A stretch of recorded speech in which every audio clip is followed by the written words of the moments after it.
ಅಯೋಧ್ಯೆ ರಾಮ ಮಂದಿರದ ದೇಣಿಗೆ ಕಳ್ಳತನ ಬಳಿಕ ನೇಮಿಸಲಾಗ್ತಾ ಇರುವ ಸಿಇಒ ಹುದ್ದೆಗೆ ಕಳೆದ 24 ಗಂಟೆಯಲ್ಲಿ 1,000 ಅರ್ಜಿಗಳು ಬಂದಿವೆ ಅಂತೆ. 2 ದಿನಗಳ ಹಿಂದೆಯಷ್ಟೇ ರಾಮ ಮಂದಿರ ಟ್ರಸ್ಟ್ ಸಿಇಒ ಹುದ್ದೆಗೆ ಕೆಲವು ಅರ್ಹತೆ ನಿಗದಿ ಮಾಡಿ ಅರ್ಜಿಯನ್ನು ಕರೆಯಲಾಗಿತ್ತು.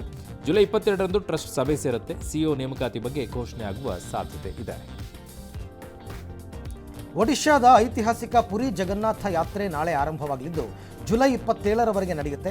ಹೊಸದಾಗಿ ನಿರ್ಮಾಣವಾಗಿರುವ ಮರದ ರಥದಲ್ಲಿ ಜಗನ್ನಾಥ, ಬಲಭದ್ರ, ಸುಭದ್ರ ಅವರ ಮೂರ್ತಿಗಳ ಮೆರವಣಿಗೆ ಸಾಗುತ್ತೆ. ಬೆಂಗಳೂರಿನಲ್ಲಿ ಈಗ 112 ವರ್ಷಗಳ ಬಳಿಕ ಮಳೆಗಾಲದಲ್ಲೂ ದಾಖಲೆಯ ಬಿಸಿಲು. ಒಳ್ಳೆ ಹೊರಗಡೆ ನೋಡಿದ್ರೆ ಹಂಗೆ ಬೇಸಿಗೆಯಲ್ಲಿ ಇದೀವ ಅಂತ ಅನಿಸ್ಬಿಟ್ಟಿದೆ ನಮಗೆ. 33 ಡಿಗ್ರಿ ದಾಟಿದೆ ಅಂತ್ರಿ. ಇವತ್ತು 33.6 ಡಿಗ್ರಿ ದಾಖಲಾಗಿದೆ.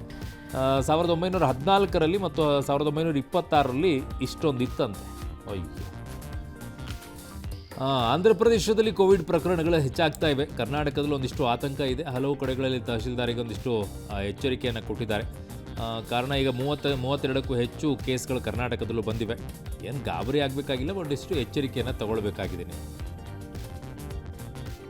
ಬಾಂಗ್ಲಾದೇಶದ ಲೇಖಕಿ ತಸ್ಲಿಮಾ ನಸ್ರೀನ್ 20 ವರ್ಷಗಳ ಬಳಿಕ ಕೋಲ್ಕತ್ತಾಗೆ ಬರೋದಕ್ಕೆ ಮುಂದಾಗಿದ್ದಾರೆ.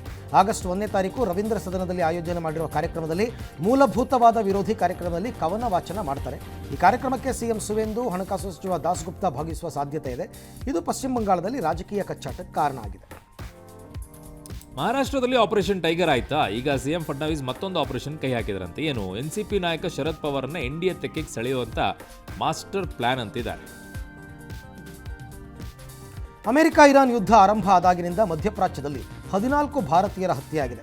ಹೋರ್ಮುಜ್ ಜಲಸಂಧಿಯಲ್ಲೇ ಕಳೆದ 72 ಗಂಟೆಯಲ್ಲಿ 2 ಭಾರತೀಯ ನಾವಿಕರನ್ನು ಹತ್ಯೆ ಮಾಡಲಾಗಿದೆ. ಹೋರ್ಮುಜ್ನಲ್ಲಿ ಸಾಗ್ತಾ ಇದ್ದ 2 ವಾಣಿಜ್ಯ ಹಡಗುಗಳ ಮೇಲಿನ ದಾಳಿಯಲ್ಲಿ 2 ಮೃತಪಟ್ಟಿದ್ದಾರೆ.